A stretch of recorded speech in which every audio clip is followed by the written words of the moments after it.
Hi, I am Macy Perez, and this is my case study presentation for ALTC 803. It is over punishing choices, challenges of mandated reporting.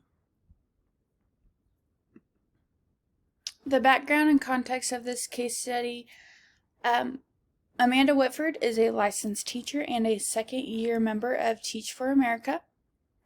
Amanda Whitford is a teacher at Alton Elementary in Memphis, Tennessee. It is an all-black elementary school with mostly black teachers. She is still trying to find her place in that school, just culturally and everything in between. It's just a lot different from where she's originally from. The principal of Alton Elementary is pro-reporting. Most parents in Tennessee use corporal punishment to discipline their children. And like I said, Amanda is not originally from there. She's from New Jersey, so disciplining is a lot different down south than in New Jersey. The situation in this case study, Amanda is worried about her student Jamal. Jamal is usually a spunky, giggly, and lively person in her class, but since Halloween she noticed a change in his behavior, and he just didn't seem like himself. So she ended up wanting to have a meeting with his mother. She ended up seeing or noticed the bruises and a cut under his eye. Jamal directly tells her that his mom's new boyfriend grabbed him, which resulted in this bruise on his arm. Amanda did her research over the state's laws governing mandated reporting prior to the requested meeting with his mom. Amanda meets with Mrs. Harrison, Jamal's mother, and it does not go like she wanted it to. When she directly states what she's noticed and witnessed and what Jamal has told her, and she does it in a nice manner, she doesn't come off as assuming or anything like that. She really does do a good job gathering her thoughts and not wanting to come off in a, what's the word? I guess like I was saying, just doesn't come off assuming things and doesn't want her to think that she's a bad person. But Mrs. Harrison threatens to take Jamal out of the school. Amanda continues to go back and forth on whether she should report the issue or not after that meeting.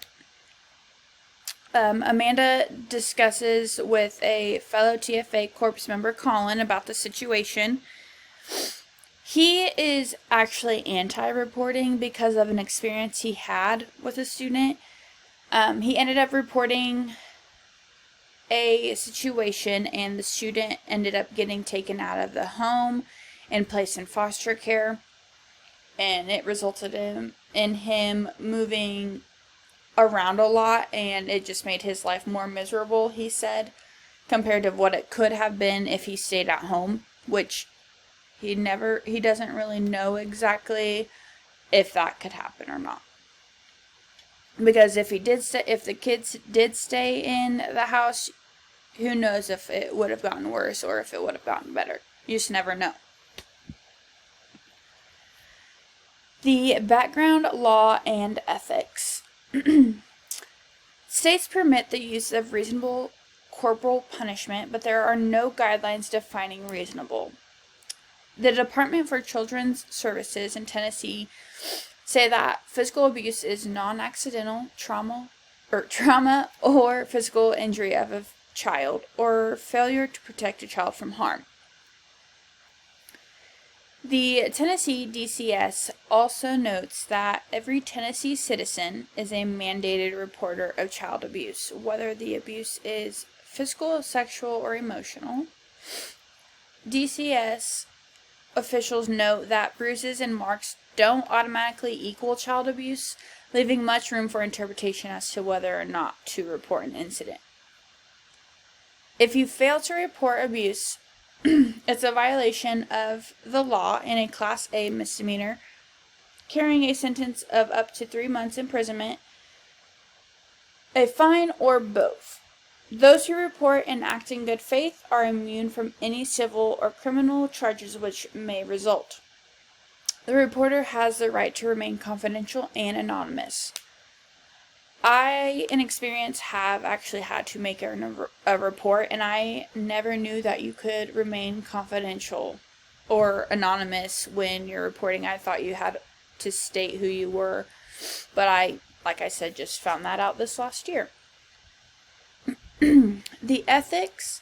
Amanda was particularly unsettled by the parents down south, their reliance on corporal punishment to discipline their children. She often referenced readings from her undergraduate psychology class about corporal punishment's negative effects on children's moods, anxiety, and emotional stability.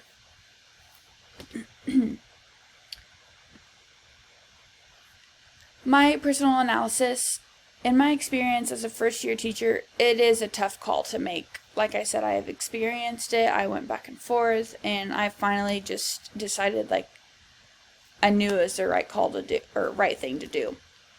But like I was saying, reporting the issue is the right thing to do, even if the child does get taken out of the home.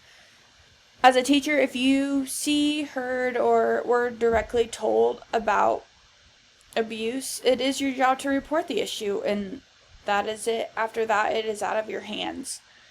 DCS will take care of the rest, and hopefully they do their job correctly and make the right choices for that child. There's always going to be what ifs, but you can't let that dictate your judgment and mandatory reporting of abuse.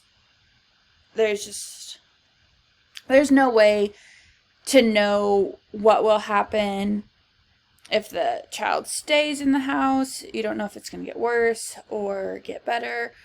And if the child does get taken out of the house and placed in foster care, maybe they go to a loving home, maybe they don't. Like I said, there's always going to be what ifs. But that is my case study. Here are my references. And that is it. Thank you.